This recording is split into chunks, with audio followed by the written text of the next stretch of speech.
I've learned that taking deep breaths, filling your lungs with oxygen, it helps you pass through an emotion.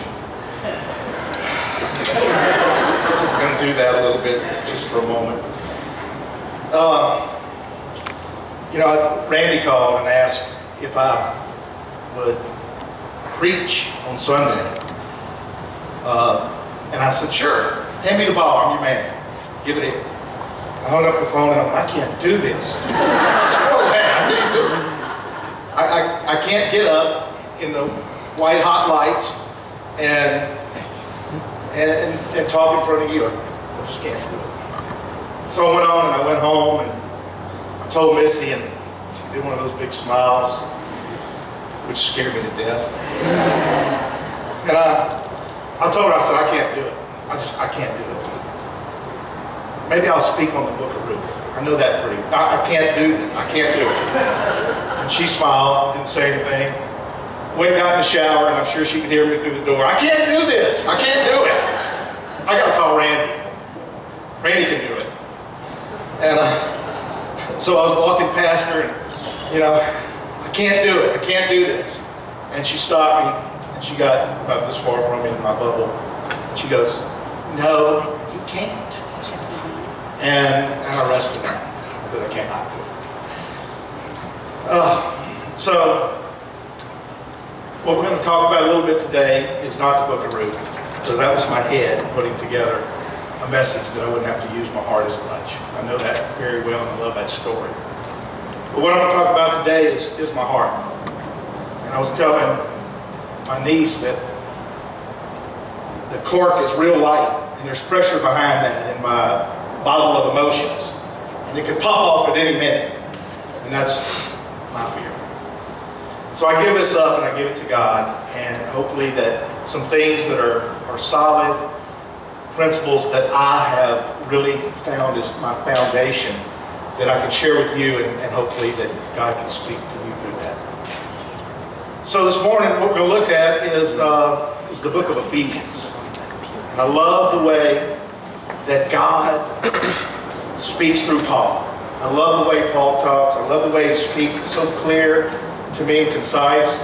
When we do a Bible study, we usually go right to Romans.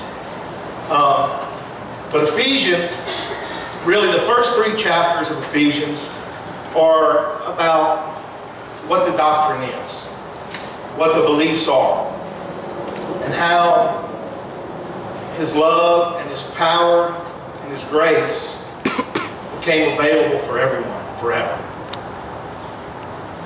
And the second 3 chapters of Ephesians really are about what we do with that and how we respond to it and how we live it out every day. And there's a portion of that that deals with the family, and that's what I want to really talk about today. Paul wrote about unity in the family, and that's where I am.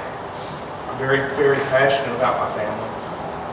I love my family, and I found that some of these biblical truths have really helped me along the way. So before we leave here today, I really want to help you and help encourage you to have these solid biblical foundations and these principles built into your life that'll help you get through the good times and the difficult times. Here comes that cork. Yeah. I was watching the other day. I have the DVR TiVo thing, which I don't know if you have it, but whoever invented that goes right to the top of my list with Tesla and Edison. I love that thing. It went from being able to not watch TV to watch it. So I record Jeopardy and I record the news, 10 o'clock news every night. Mostly because I don't want to see the commercials. So I fast forward and I go to that, really trying to get to the sports section. And I noticed something the other night. It was about 3 or 4 days ago. I had 2 or 3 of them queued up. So I fast forwarded, and the same scene kind of played out. The map comes up, Baton Rouge, and then the little dot, and then you see the police tape around, and then people are hugging and crying. And then they went to another one and another one. You may have seen, I think the other night we had 4 or 5 murders right here in Baton Rouge. You know, and I think about the illness and the struggles that right here, some of us face right here in our own little body, right here on this hill. And I look at what's happening in Haiti and other places, and I just have to tell you, sometimes I say, God, are you here? I do. And then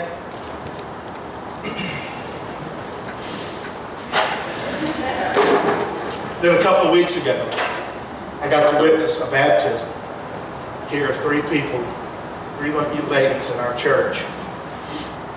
And I'll tell you, that's a testament to the fact that God is here. And God's alive, and He's well, and He's growing His church. And that amazes me.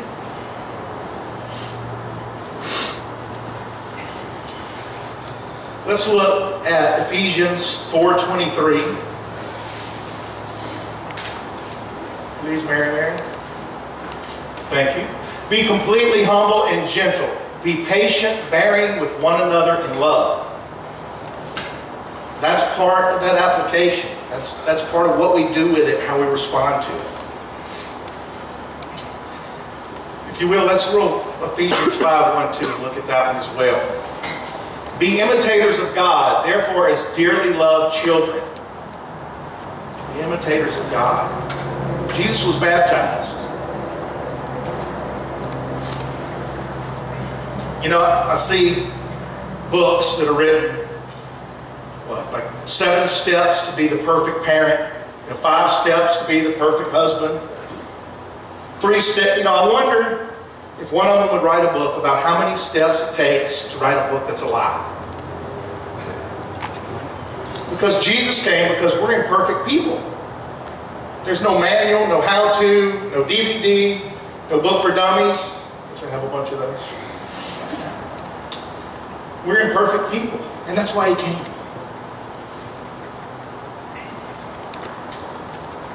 These aren't really helping at all.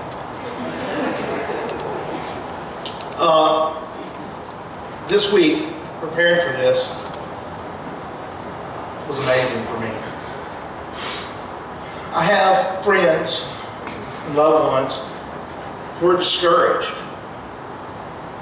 and living their life in despair because they think God is mad at them because of their circumstances, that they've done something to bring that on themselves. And I want to encourage you with the verse this year that has really been my rock. I'm going to show Jeremiah. Have it, Mary? 29:11. Jeremiah 29:11. That says, I know I have a plan for your life. And it is to prosper you and not cause you harm, but to give you hope. And really, that's the essence right there. It's the hope that only comes through Him. How many of us are having struggles? How many? I know I am. I go through struggles. Lance says you're either going into a storm, you're in a storm, or you're coming out of one. I know for my life that's true. Let's look at John 16:33, what the Bible says about those struggles. It says, I have told you these things so that in me you may have peace. In this world you will have trouble. In me peace, in the world trouble. Now, you know, I kind of think about the setting of this, and of course this is Jesus talking right before He's to be taken and hung on the cross. He's speaking to His disciples. And He tells them that in me you'll have peace, in the world you're going to have trouble. I just know they were sitting around going, that's a bummer of a message. Wow, so let's see, you're going to die, we're going to stay here, and we're guaranteed to have trouble. Cool. That's great. But He didn't leave it there. Then He gave them the good news. And the good news is that He said, I have overcome the world.